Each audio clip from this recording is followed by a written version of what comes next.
Justo después de la Segunda Guerra Mundial, Seiko descubrió algo bastante relevante. Sus relojes simplemente no servían.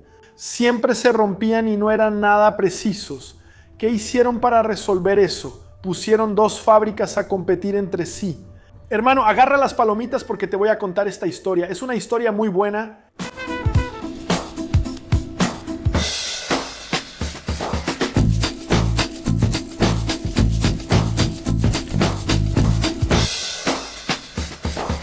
En el video de hoy aquí en el canal vamos a platicar un poco sobre la historia de Seiko. Ninguna marca logra hacer lo que hace Seiko. Seiko es el sueño de todo fabricante de relojes. Ninguna marca logra ofrecer un reloj de unas pocas decenas de dólares como un Seiko 5, por ejemplo, hasta relojes de más de $400,000 Fugaku, Turbo Yonda, Credor. Creo que ese reloj cuesta $460,000 y pertenece al grupo Seiko. Ninguna marca logra hacer eso. Tener toda esa confiabilidad, toda esa variedad, atender toda esa variedad de relojes. Realmente solo Seiko.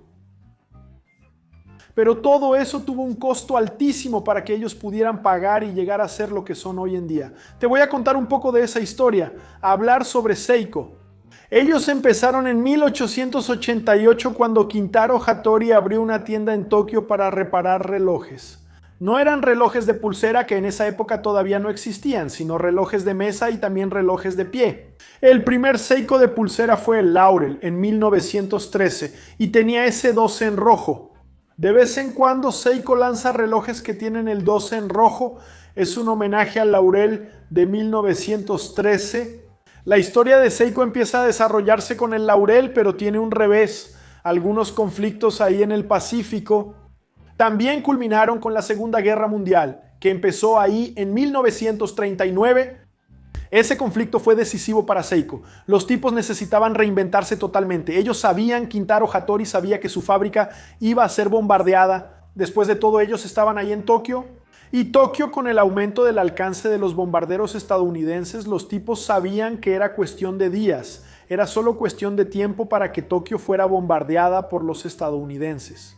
Dicho y hecho, la fábrica de Tokio fue totalmente destruida, pero antes de eso, Seiko quiso tomar una medida y prevenirse contra eso. Había un ex empleado de Hattori que se fue a una ciudad llamada Nagano, cerca de Tokio, a cierta distancia de Tokio, y él empezó a producir relojes. Entonces, ¿qué hizo Seiko? Fue con él y le preguntó si podían producir relojes juntos.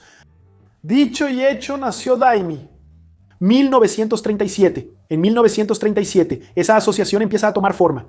Empieza a trasladarse la producción de los relojes de Seiko hacia el interior, hacia Nagano. Dicho y hecho, la historia demostró que era correcto. Los temores resultaron ser ciertos y la fábrica de Seiko fue totalmente destruida allí en Tokio. Fue bombardeada y totalmente destruida. Esa fábrica no sería reconstruida sino hasta 1949. Cuando esa fábrica fue reconstruida, se decidió continuar también con la fábrica en Nagano. Así que ahí estaban las dos producciones. Después de la Segunda Guerra Mundial, Japón quedó totalmente aislado del resto del mundo. Esto se reflejó en la confiabilidad de los relojes de Seiko. Ni siquiera tenían materia prima confiable para comprar y producir sus relojes. Toda la logística de producción también se vio comprometida. Estas distancias en la producción también afectaron la calidad de sus relojes y empezaron los años 50 preocupados. Al fin y al cabo, los relojes simplemente no se vendían y lo poco que se vendía no funcionaba. Los relojes no eran nada confiables. El nieto de Hattori, Genzo Hattori, tuvo una idea. Él quiso mantener las dos fábricas separadas y empezar entre ellas una competencia muy intensa en cuanto a movimientos. Ahí nacieron tanto la Suwa como la Daini. Para hacer esa distinción de qué reloj venía de qué fábrica, Seiko tuvo una idea muy buena. Pusieron un pequeño símbolo en la carátula del reloj que indica de qué fábrica vinieron esos relojes. Tengo 3 Seiko, todos con historias muy buenas y los 3 vinieron del mismo lugar. Estos 3 modelos que tengo tienen aquí un pequeño tsunami que indica que vinieron de la fábrica de Suwa. Si hubieran venido de la fábrica de Daini, tendrían un rayo. Esa es la manera que Seiko tiene para identificar de dónde vinieron esos modelos en particular. O viene con un tsunami indicando que viene de Suwa o viene con un rayo indicando que vino de Daini. Ahí realmente comenzaba la historia de Seiko que tenemos hoy en día. Esa competencia era muy feroz. Hasta entonces las dos fábricas usaban básicamente el mismo modelo de movimiento, que no era una copia, era un poco diferente pero muy similar al ETA 1080, que era un movimiento suizo. Incluso algunas personas piensan que Seiko utilizaba esos modelos producidos por ETA, pero sin la marca ETA, solo Seikosha. Las dos fábricas usando ese mismo movimiento hizo que quedaran prácticamente estancadas. Nadie crecía, nadie producía nada relevante. Y el nieto Genzo Hattori hizo que comenzara ahí una competencia entre las dos fábricas para ver cuál sería la mejor. Tuvo tanto éxito esa competencia que poco después del inicio, poco después de la carta blanca de Genzo, el nieto, en 1956, una de las unidades lanza el Marvel. Ahí ya con un movimiento nuevo, con caja nueva, con nuevas directrices de producción de cajas, la llamada gramática de Seiko, de acabado, de producción de relojes. Incluso cuando lanzaron el Marvel, la otra planta se puso terriblemente celosa. Empezaron a querer también producir ahí un modelo que fuera tan bueno como el Marvel. En esa competencia, para que te des una idea, nace la Gran Seiko. Llevaron así al Gran Seiko a niveles nunca antes vistos. Ya llegó realmente como resultado de toda esa competencia. ¿Y qué hizo la otra unidad?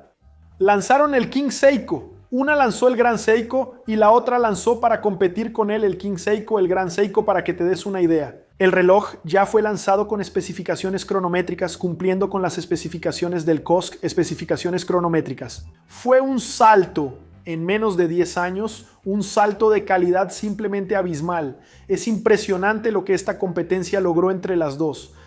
Teníamos dos fábricas que estaban totalmente estancadas. La producción del Laurel, luego 2 o 3 años después vino el Gran Seiko, después vino el King Seiko. Incluso hasta para la elección de esos nombres, el Gran Seiko, ellos querían producir un Gran Seiko, darle ese nombre Gran Seiko para competir con los relojes suizos.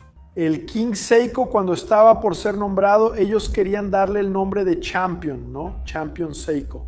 Entonces pensaron, no, el nombre Champion compite mucho con el nombre Gran, así que vamos a dejarlo como King Seiko. Y entonces no usaron el nombre Champion.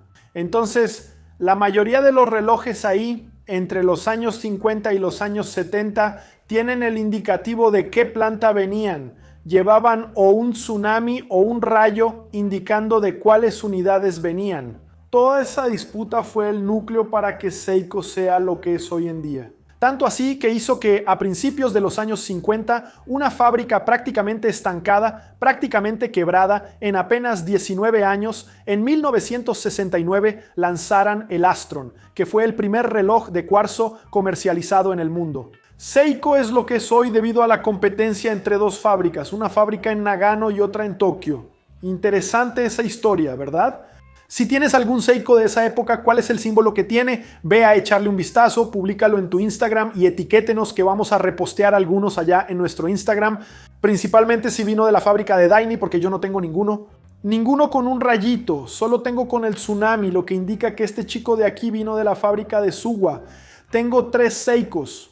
Este de aquí vino de mi querido amigo Edgar, ¿verdad? El gran director de Record.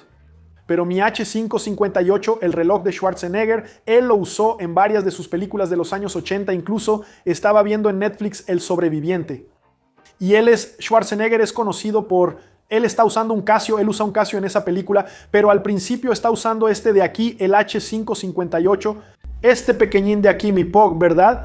Mi querido amigo Castro lo encontró para mí, mi querido amigo Gustavo de Watch Rescue le dio una nueva vida. Y mi Seiko 5, que usé este pequeñín aquí para contar la historia del Seiko 5 de junio de 1976, que mi querido amigo Gustavo, miembro del canal, me regaló. Todos les tengo un cariño enorme, uso con mucho amor cada una de estas 3 máquinas por aquí. ¿Te gustó esta historia? ¿Sabías de esta pelea, Seiko solo es lo que es por esa rivalidad. Pensaste que era literal, ¿verdad? Que los tipos se pelearon, ¿no? Que se fueron a los golpes, ¿verdad?